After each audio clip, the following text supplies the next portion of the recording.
आज के इस कार्यक्रम में हम सबके बीच उपस्थित गांव के लोकप्रिय विधायक भाई राजेश नागर जी, गांव के सरपंच भाई रमेश जी, हमारे मंडल के अध्यक्ष भाई गिरिराज त्यागी जी,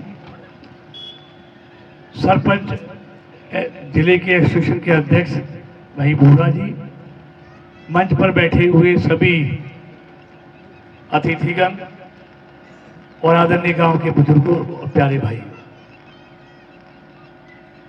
राजेश जी ने विस्तार से सारी बातें बताई हैं। आप सब जानते हैं कि 25 मई को लोकसभा के लिए वोट डाले जाएंगे। 2014 में आपके वोट से प्रधानमंत्री मोदी जी देश के प्रधानमंत्री बने।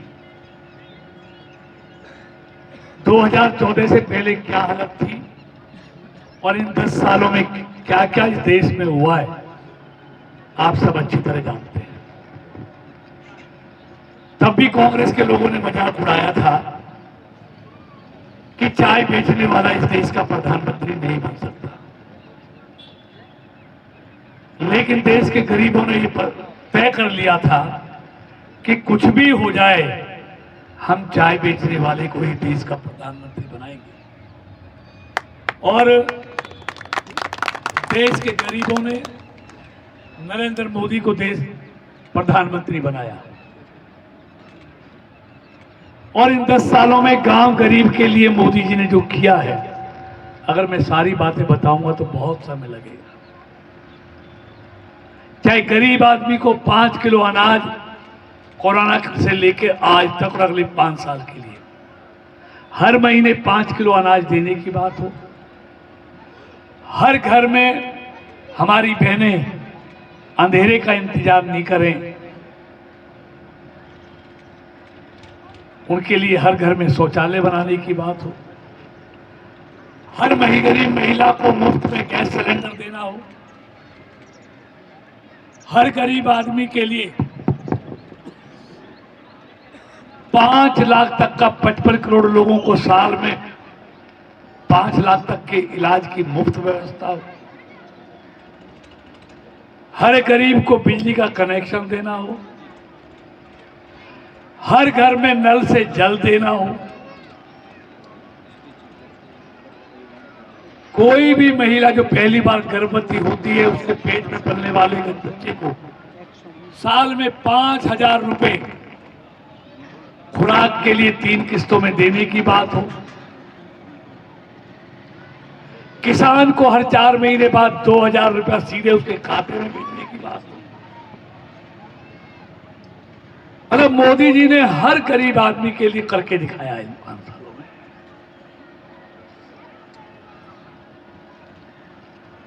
दवाइयां सस्ती करने की बात हो, जनौषधि केंद्र हजारों की संख्या में खोले देश में। और सबसे बड़ी बात, पहले दुनिया बोलती थी भारत सुनता था, आज भारत बोलता है दुनिया सुनती। वरना तो चांदी की थाली में चांदी की चम्मच से खाने वाले ही इस देश के प्रधानमंत्री बनते, इसलिए उन्होंने सही कहा कि चाय बेचने वाला नहीं बनेगा। और कांग्रेस में तो बनने की बात छोड़ो, सपना तक नहीं ले सकता आदमी, गरीब का बेटा। और इन चांदी की थाली में खाने वालों ने क्या किया, 12 लाख करोड़ के घोटाले किए, इनके बड़े बड़े मंत्री जेल गए, आज जमानत पर हैं सारे के सारे, मां बेटा भी जमानत पे हैं। पूरी दुनिया में भारत की तस्वीर को जमीन में मिला दिया। कोई देश भारत की इज्जत नहीं करता था। भारत का मतलब है भारत के रहने वाले लोगों की। चांदी की थाली में खाने वाले भारत की इज्जत नहीं बढ़ा पाए, इज्जत को मिट्टी में मिला दिया। और एक चाय बेचने वाले गरीब की बेटे ने पूरी दुनिया में भारत की इज्जत को 4 चांद लगा दिए। हम सब देखा।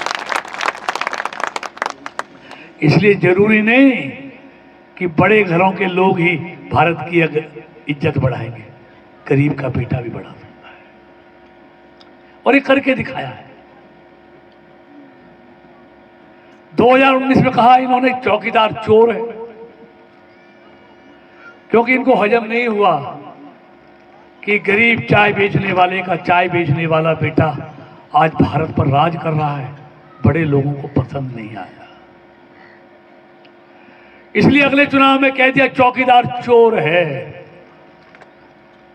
अरे चोरी और डाके तो तुमने डाले, इसका बताओ तो सही। लेकिन क्योंकि वो मोदी को पूरे 5 साल हजम नहीं कर पाए, देश के फैसले को मानने को तैयार नहीं हुए, लेकिन देश के लोगों ने कह दिया कि हम भी चौकीदार, मैं भी चौकीदार और तू भी चौकीदार। दूसरी बार पहले से ज्यादा सीटों से नरेंद्र मोदी को फिर से प्रधानमंत्री बना दिया। और अब एक बिहार का पूर्व मुख्यमंत्री क्या कहता है कि इसके तो परिवार ही नहीं है। अरे तुम्हारे परिवार था तो क्या किया? उस परिवार के लिए तुम पशुओं का चारा खा गए, घोटाले करके जेल काटा और आज भी जमानत पर है। परिवार वालों ने तो घोटाले किए हैं सारे। इसलिए आज हर भारत का आदमी कह रहा है कि मैं हूं मोदी का परिवार, क्योंकि मोदी जी ने कहा मेरा परिवार ना हुआ तो क्या बात है, मेरे लिए तो इस देश के 140 करोड़ मेरा परिवार है। इसलिए इनको आज भी वो चाय बेचने वाला पसंद नहीं आ रहा। मोदी सरकार जिंदाबाद, मोदी सरकार जिंदाबाद। और आज सिर्फ भारत में मोदी की तारीफ नहीं होती, आज दुनिया का सबसे ताकतवर देश का राष्ट्रपति बाइडेन, जो कभी मोदी को वीजा नहीं देता, कहता मोदी जी मुझे आपका ऑटोग्राफ चाहिए, हस्ताक्षर चाहिए। फ्रांस का राष्ट्रपति कहता है मोदी इज बॉस। इटली की प्रधानमंत्री कहती है कि दुनिया में मोदी से ज्यादा लोकप्रिय कोई नेता नहीं है। लेकिन चाय बेचने वाला आज दुनिया का सबसे लोकप्रिय नेता बन गया। कुछ किया इसलिए ना, उसके लिए देश पहले, औरों के लिए परिवार पहले है। इसलिए तो बातें बहुत हैं, अगर मैं गिनाऊंगा तो 10 सालों। एयरपोर्ट देखो, रेलवे लाइन देखो, इलेक्ट्रिफिकेशन देखो, मेडिकल कॉलेज, यूनिवर्सिटी देखो, एम्स देखो, आईआईटी देखो, ट्रिपल आईटी देखो, आईआईएम देखो, आईटीआई देखो, दुगने बने। तेज गति के साथ विकास हुआ है। कहने को बातें बहुत हैं, लेकिन और अभी तो क्या देश क्या कर मंत्री जी आ रही है आवाज, ऐसे आ रहा है ना, आप तो आ रही है, लेकिन मैं 20 दिन से बोल रहा हूँ, 1.5 महीने और बोलना है। मेरा गला फिर क्या करूँगा, इतना लंबा चुनाव है। तो मैं ये कह रहा था, आज चाइना कुछ नहीं कर सकता भारत का, धमकी दे ली। आज रशिया का राष्ट्रपति पुतिन क्या कहता है कि आज भारत को ना कोई दबा सकता, ना भारत को कोई झुका सकता है, क्योंकि मोदी जी ने पहले दिन शपथ लेने के बाद कह दिया था ना हम किसी को आंख दिखाकर बात करेंगे, ना हम आंख झुकाकर बात करेंगे। अगर भारत के हितों की बात आएगी तो आंख डालकर, आंखों में आंख डालकर बात करेंगे। इसलिए आज भारत इतना ताकतवर है। भारत 11वें नंबर से 5वें नंबर पर आ गया इन 10 सालों में, और अगले 3 साल में 2028 तक, ये मैं नहीं कहता, ये जो दुनिया का अर्थव्यवस्था का आकलन करती हैं, जो आकलन करती हैं, चल रहा है जी, इसमें लग जाएगी, ये लगे।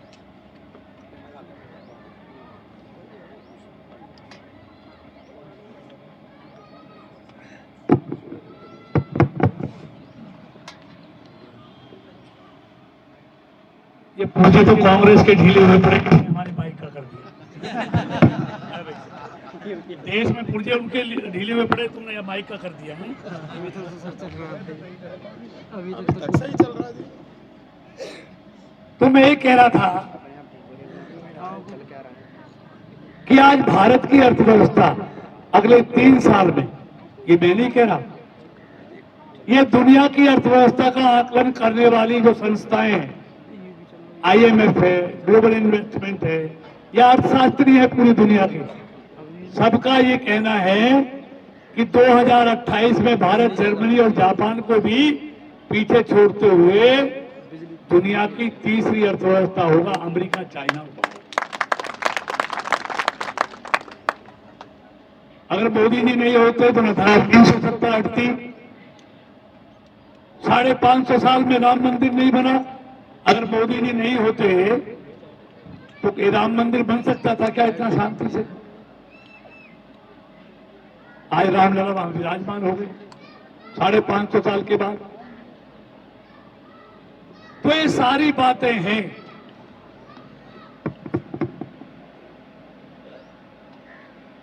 मैं या माइक में सारा मजा खराब कर देते हैं। कहां से मंगाया ये?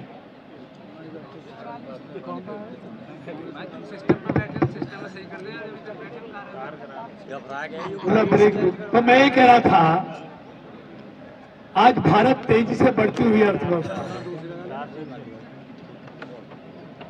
आज भारत में 10 सालों में ना कोई दंगा है, ना कर्फ्यू है, ना बम ब्लास्ट है, ना लावारिस वस्तु कहीं नजर आती है। रोज अखबारों में विज्ञापन आता था, टेलीविजन में बार बार आता था कि लावारिस वस्तु से सावधान, कहीं नजर आए तो पास में बताना। आज कहीं लावारिस वस्तु का विज्ञापन आता है? कहीं देश में कोई दंगा, बम ब्लास्ट, कर्फ्यू कहीं है? क्योंकि दिल्ली में मोदी और यूपी में योगी बैठे हुए जमीन से भी खोद कर ले आएंगे। इसलिए आंतरिक सुरक्षा का वातावरण को ठीक किया है। अभी हमारे जो विरोधी हैं, जिन्होंने 50 साल राज किया, जिन्होंने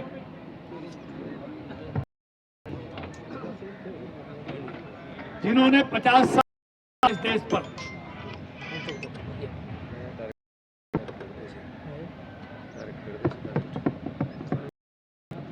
यार बिजली को भी तो ऑफिस दे सकते हैं हमने 24 घंटे।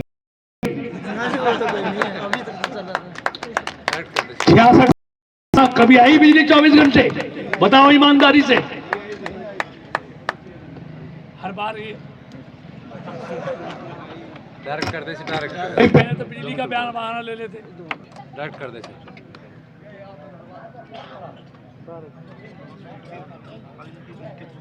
हेलो हेलो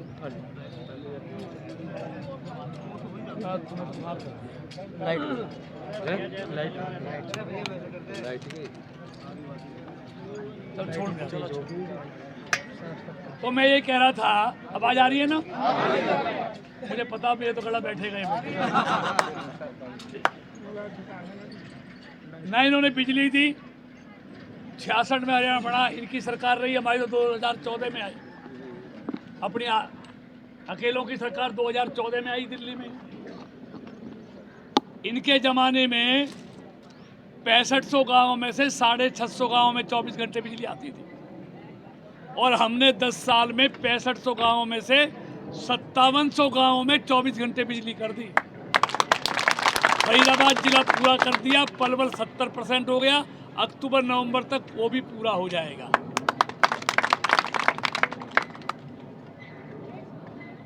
और आजकल ये कहते हैं कि हम आएंगे तो 6000 पेंशन देंगे। जब ये थे तो क्या दी इन्होंने? रिकॉर्ड की बात है। चौधरी देवीलाल ने पेंशन शुरू की, बुढ़ापा पेंशन, विधवा पेंशन, विकलांग पेंशन 100 रुपये मिलती थी। 2004 में ओम प्रकाश चौटाला गया तो 300 रुपये मिलती थी उस समय, जब कांग्रेस की सरकार आई 2005 में। 10 साल 2014 तक कांग्रेस की सरकार रही तो 14 तक कितनी पेंशन मिलती थी बुढ़ापा पेंशन? बताओ जरा अभी। 1,000, यानी कि 10 साल में इन्होंने 700 रुपये बढ़ाई। हमको 1000 मिली, आज कितनी मिल रही है 10 साल में आपको? तो हमने 2000 बढ़ाई, इन्होंने 700 बढ़ाई। तब याद नहीं आई पड़ा पेंशन की। अब तो जमीन सुंगा दी, इसलिए याद आ रही है पेंशन की। मौका दिया था लोगों ने, बढ़ा देते। और पेंशन ही क्या, ये नौकरियों की बात कहते हैं कि हमने 1 लाख नौकरी दी। कैसे दी? अंधा बाटे रेवड़ी अपने अपनों को दे। कि जिसके पास सिफारिश थी या देने के लिए उसमें पैसा था रिश्वत के लिए, उसका नतीजा क्या निकला कि जो बच्चे काबिल थे उनके मन में ये आ गया, ना हमारे पास कराने के लिए सिफारिश है, ना देने के लिए रिश्वत है, तो हम तो नौकरी लगेंगे नहीं। और लगती भी नहीं थी। उन्होंने पढ़ने में रुचि कम हो गई कि मैं पढ़ेंगे लिखेंगे क्या करेंगे, नौकरी तो सिफारशी को या रिश्वत वालों को मिलेगी। लेकिन हमारी सरकार आई मनोहर जी की, उसने तय कर दिया ना रिश्वत पर ना सिफारिश पर, काबिलियत पर नौकरी मिलेगी। और हमने अब तक 1,10,000 बच्चों को नौकरी दी है। कोई ये नहीं कहता काबिलियत। और इसका असर क्या हुआ? जिन बच्चों की पढ़ने में रुचि कम हो गई थी, आज दोबारा से उनमें रुचि पैदा हो गई कि अब सिफारिश से और रिश्वत से नौकरी नहीं मिलेगी, अब काबिलियत पर मिलेगी। ये छोटा अंतर है क्या? ये सही हुआ या गलत हुआ? नहीं तो कृष्णपाल जैसे और मेरे जैसे जो मेरे चहेते लोग थे, सिर्फ उनको नौकरी मिलती थी या जो रिश्वत देते थे। ये बड़ा काम भी हमारी सरकार ने किया कि अब कोई सिफारिश नहीं है। आज गरीब के काबिल बेटे को भी नौकरी मिलती है जिसमें सिफारिश नहीं है या देने के लिए पैसा नहीं है। तो ये अच्छा काम हमने किया। आप बताओ, जमीनें एक बार होती थी, फरीदाबाद में तो रोज होती थी नहर पार। करोड़ों की जमीनों को सेक्शन 4, 6, 9 लगा के एक बार कर लेते थे। किसान एक KGP बना 24 गांवों की, कोई अपील नहीं, कोई दलील नहीं, ले ली IMT सब जगह। लेकिन ईमानदारी से बताओ, हमारी सरकार आई, कोई किसान कह दे कि उसकी मर्जी के बगैर हमने जमीन एक्वायर की हो। और मझावली और चीरसी तो जीता जागता उदाहरण है। अगर हमने बाईपास के लिए जगह ली या पुल के लिए ली तो बातचीत करके ली ना, रेट से ज़्यादा पैसा दिए ना। पानी में कौन जमीन ले हुआ है 1 करोड़ की, बताइए मुझे। हमने 1.5 की ली, रोड वाली भी करोड़ रुपए में ली, 1.15 में ली, चीरसी में 1.20 में ली शायद। लेकिन जो किसानों से बैठ के बातचीत की, जब एक कार बनाने वाला, स्कूटर, मोटरसाइकिल, मोबाइल बनाने वाला, ये मोबाइल बनाने वाले सारे अपनी चीज की कीमत तय करते हैं, तो किसान भी तो अपनी कीमत तय करनी चाहिए ना।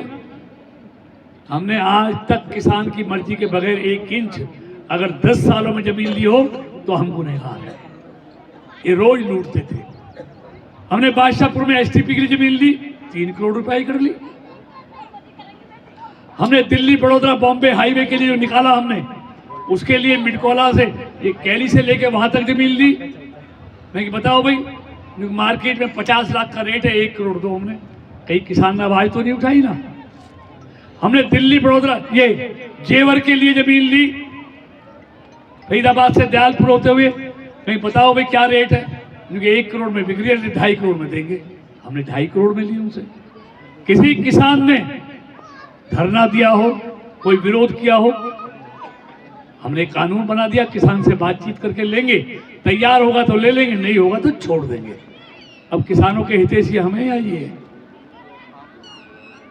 फसलें बर्बाद हुई तो हमसे ज्यादा मुआवजा इन्होंने पूरे 10 साल में 1,000 करोड़ मुआवजा नहीं दिया, हमने 10,000 करोड़ मुआवजा दिया। हमने 12,000 रुपया एकड़ दिया हमने। ये क्या दे 10 रुपए का चेक, 20 रुपए, 50 रुपए का चेक। किसान की फसल से इनसे ज्यादा खरीद की हमने, इनसे ज्यादा रेट दिया हमने। तो मेरा कहने का मतलब है, और आज कांग्रेस की ये हालत हो गई है, 543 सीटों में से देश में आधी सीटें लड़ने लायक भी नहीं बची है ये पार्टी, आधी सीटें लड़ने लायक। और ये हमने नहीं कि इनके कर्मों ने की है।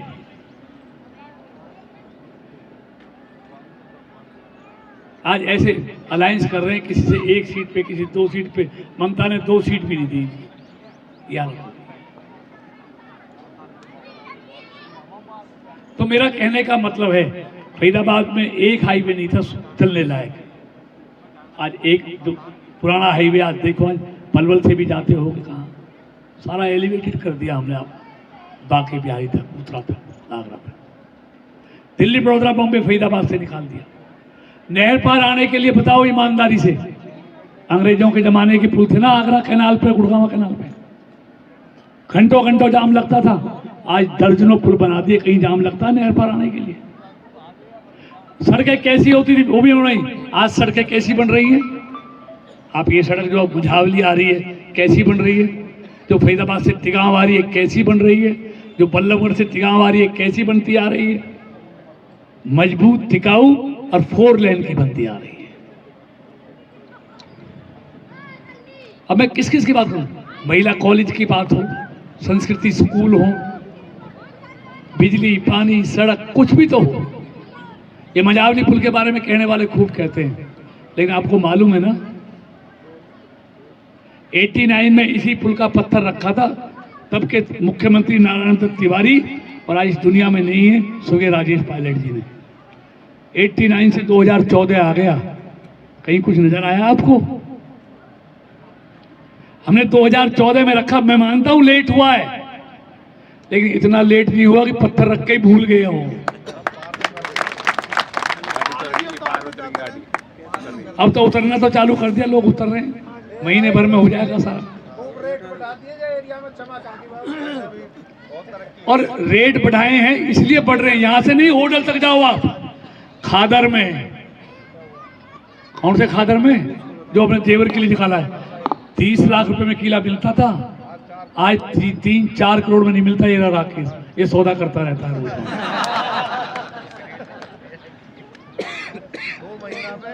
देखिए तेजी वहीं आएगी जहां कनेक्टिविटी अच्छी होगी। मैं किसी की बुराई नहीं करता, लेकिन इनकी नीयत नहीं थी।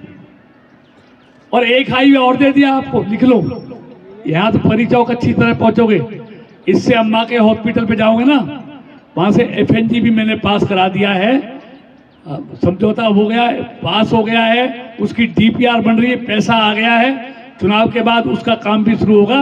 अम्मा हॉस्पिटल से 5 मिनट में नोएडा और 20 मिनट में गाजियाबाद। तो भाई मुझसे पहले भी सांसद रहे, मेरी बात भी आएंगे, सदा तो मैं रहूंगा। उन्होंने क्या किया ये आपसे ज्यादा कोई नहीं जानता। बिजली, पानी, सड़क, कुछ भी ले लो, पुल ले लो, कुछ भी ले लो। और ऐसा नहीं है सिर्फ यही किया है, आपकी रिश्तेदारियां होटल तक होंगी, जमुना के पास तक होंगी, सब जगह यही काम किए मैंने। सिर्फ नियत होनी चाहिए, लेकिन नियत नहीं थी, मुफ्त में वोट मिलती थी। तो इसलिए मैं कहना चाहता हूं, अपोजिशन तो आज बगैर ड्राइवर के गाड़ी है। कोई ड्राइवर है उनकी गाड़ी पे? बताओ, है कोई? जहां इंडिया गठबंधन बैठा है उस गाड़ी को चलाने वाला कोई है? बता रहे हैं वो कि ये होगा हमारी गाड़ी को चलाने वाला? और बगैर ड्राइवर के गाड़ी में बैठते हैं, उस गाड़ी में बैठने वालों का क्या हाल होगा? या तो कहीं जमुना में पुल से गिर जाएगी, या कहीं उनको दूसरा काम हो जाएगा। आप भी किसी दुकान पे जाते हो, कपड़े खरीदते हो, तो बजाज आपको कई तरह के कपड़े दिखाता, पसंद करते हो ना, जो पसंद आता वो लेते हो। अब इससे पूछते हैं मैं मोदी के खिलाफ तुम्हारा प्रधानमंत्री कौन होगा? नहीं बताएंगे, चुनाव के बाद बताएंगे। अरे वोट तो पहले बना लेंगे लोग, बाद में क्या बताओगे? बताने लायक रहोगे तभी तो बताओगे। इन पे कोई उम्मीदवार नहीं है मोदी के खिलाफ, इसलिए देश मोदी के साथ है। जब कोई है ही नहीं तो मोदी को ही डालना है। यानी बता दो, पूछ लो इनसे कौन होगा, कोई उम्मीदवार ही नहीं है। और आज कांग्रेस की ये हालत होगी, बड़े बड़े नेता कहते हैं पहले टिकटॉक के लिए लड़ते थे, झगड़ते थे, आज क्या कह रहे हैं, अरे तू लड़ ले भाई। वो कहता तू लड़ ले, वो कहता क्यों नहीं लड़ता, क्योंकि मैं तो बलि का बकरा नहीं बनना, तू बन जा बलि का बकरा। चौधरी कृष्णपाल गुर्जर जिंदाबाद, चौधरी कृष्णपाल गुर्जर जिंदाबाद। तो आज कोई बलि का बकरा बनने को तैयार नहीं है। तो मेरा कहने का मतलब है, आज उनके बताने के लिए प्रधानमंत्री है, उससे पूछो कोई एजेंडा क्या है आपका, वो कहता एजेंडा हमारा मोदी हटाना है। तो करोगे क्या, वो क्या करेंगे, फिर मंत्रालयों के लिए झगड़ेंगे, फिर मंत्रालय हड़पेंगे, फिर घोटाले करेंगे, फिर पहले की तरह जेल पे जाएंगे, फिर वकील करेंगे, फिर जमानत पे आएंगे। ये करेंगे हम तो, जो पहले किया 10 साल। तो उससे देश का क्या होगा, देश के लोगों का क्या होगा। दुनिया में जो भारत तेज गति के साथ आगे बढ़ रहा है, तो मित्रों अगर एक गलती हमारा आने वाले देश का भविष्य, देश की संतानों का भविष्य खराब कर देगी। इसलिए मैं कहता हूं सवाल कृष्णपाल मोदी का नहीं, सवाल देश का है कि हमको देश को कहां देखना चाहते हैं। इसलिए हमने तो सैकड़ों साल पहले की बात किताबों में पढ़ी है। एक नरेंद्र हुए थे स्वामी विवेकानंद, जिन्होंने श्रेष्ठ भारत का सपना संजोया था। और आज सैकड़ों वर्ष के बाद एक नरेंद्र और मिला भारत को, नरेंद्र मोदी, जो उस नरेंद्र के सपने को साकार करने के लिए रात दिन मेहनत कर रहा है देश के लिए। किसी और पार्टी में चाय बेचने वाला प्रधानमंत्री बन सकता है क्या, ईमानदारी से बताओ। किसी पार्टी में गलियों में साइकिल पर कपड़े बेचने वाला मुख्यमंत्री बन सकता है क्या। किसी भी पार्टी में ठेली पर गांव गांव सब्जी बेचने वाला गली गली प्रदेश का मुख्यमंत्री बन सकता है क्या। ये सिर्फ भारतीय जनता पार्टी में बन सकता है। मोदी को चाय बेचने वाले को देश का प्रधानमंत्री बनाने का मौका बीजेपी ने दिया। मनोहर लाल खट्टर, निदाना गांव का, रोहतक में, साइकिल पर गली गली में कपड़े बेचता था। पता करना। और जो अब मुख्यमंत्री बना नायब सैनी, माली का बेटा, ठेली पर गली में आवाज लगाकर सब्जी बेचता था। क्या ऐसे गरीब के बेटे कभी कांग्रेस में बनने की बात छोड़ो, मुख्यमंत्री और प्रधानमंत्री बनने का सपना ले सकते हैं क्या।